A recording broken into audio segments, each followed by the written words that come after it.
سب سے بڑی اتحادی جماعت پاکستان پیپلز پارٹی نے آئین کے آرٹیکل 243 میں مطلوبہ ترامیم پر تو اتفاق کر لیا ہے۔ آئینی عدالت کا قیام تو پہلے ہی پیپلز پارٹی کا مطالبہ تھا اور چارٹر آف ڈیموکریسی میں بھی یہ مینشنڈ ہے۔ ایک بڑے سیاسی فریق کا تعمیری رویہ خوش آئند ہے اور اس اتحاد کے اندر پختگی کی علامت بھی ہے۔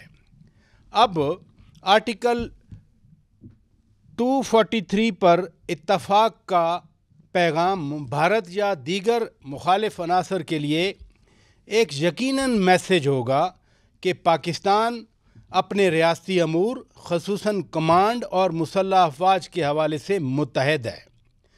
پارلیمنٹ آرٹیکل 243 میں مطلوبہ ترامیم پاس کر کے یہ اختیار دے گی کہ مسلح افواج اور متعلقہ وزارتیں موزوں ترین ڈھانچہ وضع کر سکیں اور معاملات آگے بڑھیں۔ ویسے جن معاملات پر اختلافات ہیں ہم تو یہ سمجھتے ہیں کہ اختلافات بھی جمہوریت کا حصہ ہیں۔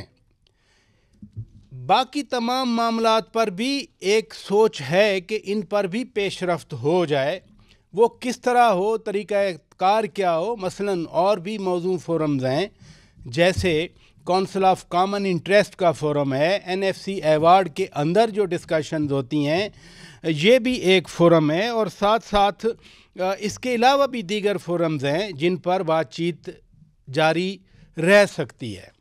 جمہوریت کے اندر مشاورت ضروری ہے اور ہم نے دیکھا کہ مسلسل مشاورت کا عمل جاری ہے۔ پاکستان پیپلز پارٹی کا کل بھی CEC کا اجلاس تھا، آج بھی CEC کا اجلاس، پھر مولانا فضل الرحمان صاحب نے JUI کی پارلیمانی پارٹی کا اجلاس طلب کیا۔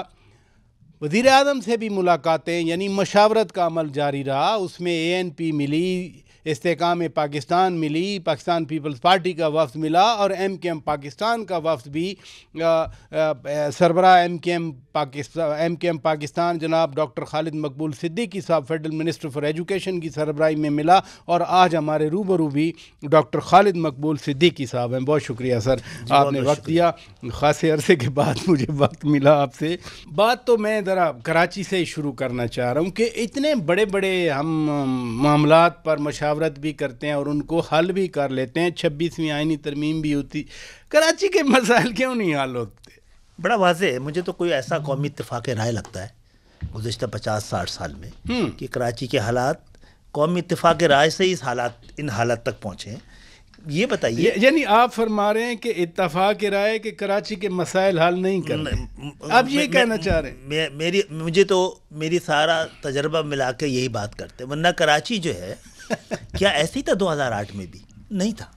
یعنی کہ کراچی کے حالات کی ذمہ داری کراچی والوں پہ نہیں دی جا سکتی۔ گزشتہ 17 سال سے کراچی کوئی اور دیکھ رہا ہے۔ یعنی کراچی جو سندھ کے بجٹ کا 97% دیتا ہے اور باقی جو ہے وہ حیدرآباد، میرپور خاص، نواب شاہ، سکر دیتے ہیں، تو سندھ میں دو طبقے ہیں، ایک جو 100% بجٹ بنا کے دیتا ہے اور دوسرا جو 100% خرچ کرتا ہے۔ جو 100% خرچ کرتا ہے وہ 1% بھی کنٹریبیوٹ نہیں کرتا۔ اس طرح تو گھر نہیں چلتے، صوبے کیسے چلیں گے؟ لیکن کراچی میں 1% بھی پولیس جو ہے وہ کراچی کی نہیں ہے۔ جیسے ای چالان والا معاملہ ہے، ابھی کل ہی فیصل واڈا صاحب ہمارے شو میں تھے، وہ بھی کراچی سے ہیں، سینیٹر ہیں، سندھ اسمبلی نے انہیں سینیٹر بنا کے بھیجا۔ وہ تو ای چالان کو خوشائند کہہ رہے ہیں کہ اس سے کم از کم انفورسمنٹ کا میکنزم بہتر ہوگا۔ صرف کراچی میں انفورسمنٹ کرنی ہے، اور پہلی بات ہے جس نوعیت کے پر اسلام آباد میں 700 روپے لگ رہے ہیں، وہاں 7000 روپے لگ رہے ہیں، تو کیا جزیہ لگایا ہے آپ نے؟ کیا کیا ہے وہاں پہ؟ جو لاہور میں 500 وہاں 5000 ہے، تو یہ تو ریونیو کلیکٹ کرنے کا مسئلہ ہے۔ چلان کا مقصد کیا ہوتا ہے؟ اسلام آباد میں بھی ریٹس بڑے ہیں، موٹر وے پہ کتنے بڑے؟ اسلام آباد میں بھی جرمانہ بہت، کوئی ہزاروں میں شہر کے کو مقابلہ موٹر وے سے نہیں کرتے نا۔ شہر کے مسئلے الگ ہوتے ہیں، شہر میں رش زیادہ ہوتا ہے، غلطی کے امکانات زیادہ ہوتے ہیں، تو آپ کو تو پورے پاکستان میں ایک طرح کے ہونے چاہیے۔ آپ فرما رہے ہیں کہ جرمانے زیادہ ہیں، ویسے سسٹم ٹھیک ہے؟ کیا مقصد ہے ٹھیک؟ جو ای چالان کا سسٹم، نیت ٹھیک نہیں ہو تو کوئی سسٹم ٹھیک نہیں ہے۔ اگر اس کا مسئلہ نیت تو اللہ جانتا ہے. نہیں، نیت تو 17 سال سے واضح ہے، اللہ نے بتا دیا ہے کہ کس کی نیت کیا ہے. 17 سال سے واضح ہے کراچی کی حالت. کراچی 2008 میں ایمرجنگ سٹی میں تھا، دنیا کے 10، آج 3 بدترین شہروں میں سے. تو نیت واضح نہیں ہے. نہیں ویسے اچھا کیوں نہیں ہے بھائی؟ پشاور میں پشاور کی پولیس ہے، لاہور میں لاہور کی پولیس ہے، فیصل آباد میں فیصل آباد کی پولیس ہے، کوئٹہ میں کوئٹہ کی پولیس ہے، لاڑکانہ میں لاڑکانہ کی پولیس ہے. تو کراچی میں کہیں اور کی پولیس کیوں ہے؟ اس کا جواب ہے مجھے تو قومی اتفاق رائے نظر آتا ہے اس میں. اگین قومی اتفاق رائے نہیں. ویسے ای چالان والا معاملہ، جتنے آپ کے تحفظات ہیں، آپ کی بہت ساری نشستیں ہیں، ٹیکنالوجی جو ہے بڑی خطرناک چیز ہے. آپ کس نیت سے کر رہے ہیں اس ویسے اثرات آتے ہیں. یہ چلان ہے کس لیے؟ دنیا بھر میں چلان کس لیے؟ تاکہ ٹریفک کو ڈسپلن کیا جا سکے، لوگوں کو متنبع کیا جاتا ہے. آپ متنبع کیے بغیر لائن لگا کر، اتنا ایفیشینٹ ادارہ ہی پاکستان میں کوئی نہیں ہے جیسا ٹریفک پولیس ہے کراچی کی. گلی گلی محلے محلے میں کراچی کی محبت میں، ٹریفک کی محبت میں، یا اس کو جو پیسے جناب وہ اپنے لیے بھی ریونیو، حکومت کے لیے بھی ریونیو اکٹھا کرتے ہیں اور اپنے لیے بھی کرتے ہیں. یہ جو ای چالان ہے یہ تو سیدھا کمپیوٹر پہ آ گیا، ڈیٹا آ گیا، کس نے کہاں وائلیٹ کیا، اس کو وہ سلپ مل گئی. ہم اس سے ہم اگر میں کھڑا ہوں روڈ پہ اور چلان کرنا ہے اور میں دیکھوں یہ بندہ کون ہے، کہاں کا رہنے والا ہے، اس کا چلان کرنا ہے یا نہیں کرنا ہے، تو کیا کر لے گا یہ چلان پھر؟ یعنی اس میں ٹیکنالوجی میں بھی سلیکشن ہے کیا؟ نہیں، ٹیکنالوجی پہ نہیں ہے. ٹیکنالوجی اس وقت استعمال ہوگی جو پولیس والا ٹیکنالوجی استعمال کرے گا. وہ کہے گا کہ یہ تو ہمارا بندہ ہے، تو اس کو کہے گا بھائی جاؤ، ٹھیک ہے.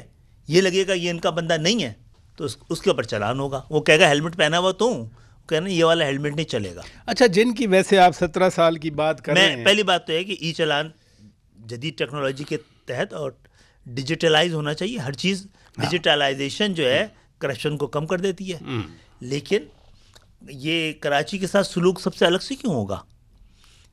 بھائی لاہور کے ریٹس نکال لیں آپ، اسلام آباد کے نکال لیں، پشاور کے نکال لیں، اور دیکھ لیں کہ کراچی کے اگر 10 گنا زیادہ ہیں، 5 گنا زیادہ ہیں، تو بھائی کراچی امیر ترین شہر ہوگا، غریب ترین لوگ رہتے ہیں اس میں، لاکھوں کی تعداد میں موٹر سائیکلیں ہیں.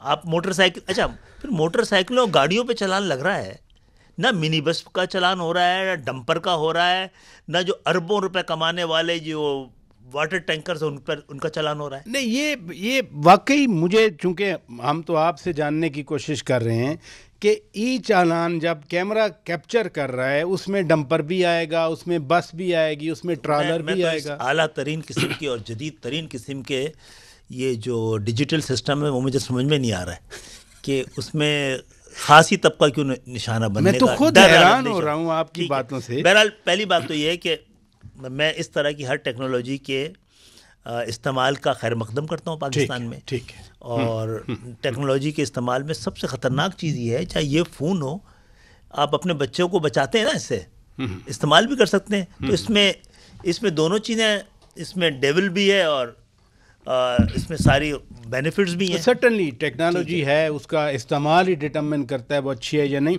ویسے کراچی کی بات آئی، سید مراد کراچی کی، ویسے کراچی کی جو وہ نمبر پلیٹس تھیں نا، وہ یہ کتنی اہم ہیں، پورے ملک میں ڈسکس ہوتی ہیں. کہیں اور ہوتا تو کوئی ڈسکشن میں آتے ہی نہیں معاملہ، کیونکہ اس سے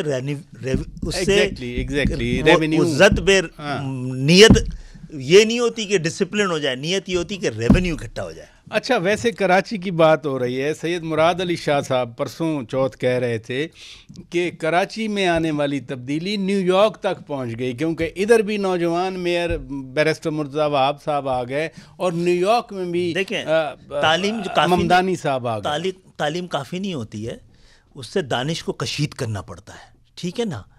وہ اور وہ کا کیا مقابلہ ہے بھائی میرے بھائی. وہاں پہ تو یہ والی اس بری بدترین شکل کی جیری مینڈنگ ہوئی ہوگی کیا پہ کہ کچھ کانسٹیچوئنسی 8,000 کی ہوں اور کچھ 80,000 کی ہوں. روٹی کپڑا مکان کا نعرہ ہے، یعنی روٹی کپڑا مکان منشور کا حصہ ہے. اس نے بھی، ممدانی صاحب نے بھی روٹی کپڑا مکان کا منشور. اچھا وہ تو لیفٹ کے ہیں نا، کوئی جاگیردار بھی لیفٹ کا ہو سکتا ہے کیا؟ پاکستان تو یہ اپنے تاریخ کا سب سے بڑا دھوکہ کھا چکا ہے.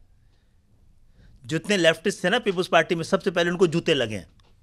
تاریخ نکالیں نا، جے رحیم ہو، معراج محمد خان ہو، وہ اقتدار میں آنے کے بعد کہاں رہے وہ؟ کس بات کی لیفٹ کی پارٹی؟ بھئی جاگیردار لیفٹ کا ہو سکتا ہے کیا؟